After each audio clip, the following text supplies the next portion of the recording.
বন্ধুরা, কপাল যখন খারাপ থাকে না তখন চারিদিক দিয়ে কপাল খারাপ থাকে, বুঝছো?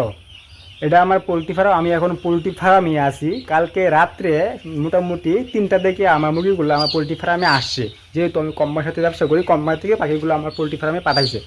পাঠানোর পর আমি মুরগিগুলো এই ফার্মে কিছু লামাইছি, পিছনে আমার আরেকটা ফার্ম আছে, আমি ওই ফার্মে কিছু মুরগি লামাইছি। লামানোর পর আমি এই ফার্মে কাজ কমপ্লিট করার পর যখন আমি ওই পিছনের ফার্মটায় কাজ করতে গেছি, তখন ওই জায়গায় মোটামুটি 1 ঘন্টার মতো সময় আমার ওই ঘরে লাগছে। লাগার পর ওই ঘরে কাজ করা শেষ করার পর যখন আমি এই ঘরে আসি, আসার পর দেখি যে এই যে বোর্ডিংটা দেখতে পাচ্ছ, এই বোর্ডিংটা থেকে আমার ইঁদুরে প্রায় 300 মুরগি মারিয়ে দিয়েছে।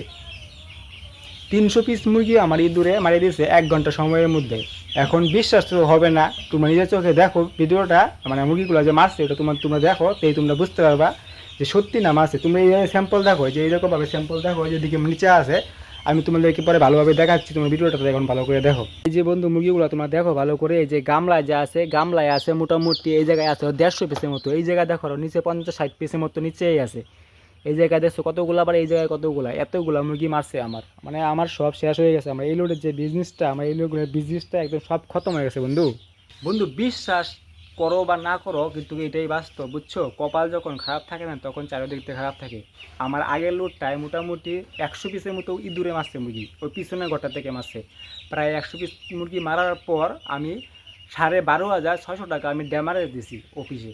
12,600 টাকা দেওয়ার পর আমি পেমেন্ট পাইছি, যাই কিছু পাইছি। সেই হিসেবে আমি অনেক টাকা লস, মনে করো 12,500 টাকা যে আমার লোকসান, এটা একটাই লোকসান আর কি, এটা একটাই লস হয়েছে। যেহেতু ইঁদুরে মারছে, এটা তো আর আমি বিক্রি করি না। আমি বিক্রি করলে ওটা আলাদা ব্যাপার ছিল, ওটা মনে করো সম্পূর্ণটাই লস। এখন যে এই লুটে যে আশা করে বাকিগুলো আমি ঢুকাইলাম, ঢুকানোর পর 1 ঘন্টা সময়ের মধ্যে 2 থেকে 250 মুরগি যে মারছে, এটা তো আরও বড় লস বন্ধু। মানে শান্তি নাই বন্ধু, বুঝছো? মানে শান্তি নাই। মানে আমার জীবনটা বন্ধু একদম শেষ হয়ে যেতেছে।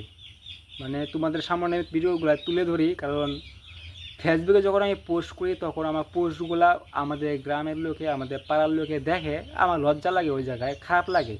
তার জন্য আমি বেশি পোস্ট আমি ইউটিউবে করার চেষ্টা করি, যে তোমরা দেখো, তোমরা দেখে ভালো মন্দ আমাকে কমেন্টস করে জানাও যে এর করণীয় কি। ইঁদুর মানে ইঁদুর যেন না আসে, এর করণীয় কি? আমি কিছু বুঝতে পারতেছি না বন্ধুরা, তোমরা একটু বলবে তাহলে, যদি মনে করো যে একটু